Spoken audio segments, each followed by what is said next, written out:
ماوەی 4 ساڵە خەریکی ئەم میشەم، منیش وەکو هەموو ئافرەتێ حەزم کرد خاوەن کاری خۆم بم.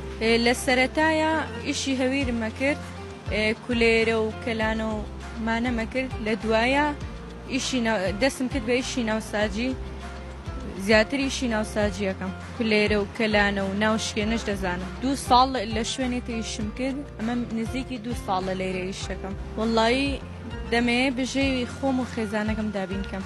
ئەو دوو خانمە بەڕێزە بەناسخان تقریباً 2 ساڵ و نیوە لای ئێمەیە، ئەوی تریشیان دادە نزارە ساڵ و نیوە کە پێشترانی بەیانەکە لەگەڵ ئێمە بووی سەر ناوساجیمان بۆکە لێرە تامانگی ڕەمەزان. پێشتر لە شوێنێتر بوو لە کانیبا بوو، ئێتر دوای ئەوەی کە پەیوەندی بێمەوە کرد لە ڕێگەی کەسێکی ناساوی خۆیانەوە هاو بۆ لای ئێمە، لای ئێمە زۆر متاحە لەخوا بزێنێ.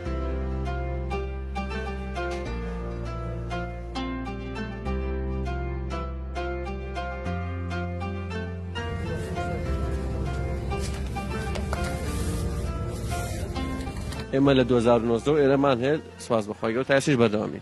ئێمە هەموو بەرهەمە شیرەمەنیەکان هەمووی لادەکانی کوردستانی فرۆشن لەگەڵ بەرەمی خۆماڵی هەموو شتێکمان هەیە. زیاتر لە منتیقەکانی شارباژێرە تر لە منتیقی کوێ بۆمانێت تاختاق و سەنگا و شانە، ینی هەموو شتەکانمان کوردیە. پێشتر نانێکی بانیمان هەبوو، بەڵام تر لەبەر چەند هۆکارێک ئەوە لا مابەی شڵات دوای ڕەمەزان دەست پێکەینەوە.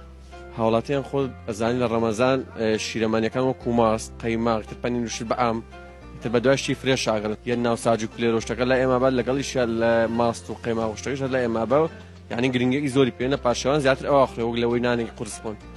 ئیستا لە ڕەمەزانە لە سەعات 3 عەسرەوە دەست پێکەین هەتا نزیکی بانی ئێوارە، لە شەویشە دوای بانی ئیشا دەست پێکەین هەتا وەکو 4 بەیانی. لەخوا بەزیابێ زۆر مرتاحم لەگەڵ ئیشەکەی خۆمە، چونکە خۆم حەزم لە ئیشەکەی و حەزم زۆر بە ئیشی هەویر هەیە. لێرە پێم چییە بۆ خانمانی دیکە کە کۆمەڵی خانمێ حەز دەکەن کە خاوەنکاری خۆیان بن؟ پەیام ئەوەیە وەکو هەموو ئافرەتێک بتوانێت لەسەر قاچی خۆی بوەستێ، بتوان خاوەن ئیشی خۆیان بن و لەسەر پێی خۆیان بوەستن و پێویستیان بە هیچ کەسێتر نەبێت.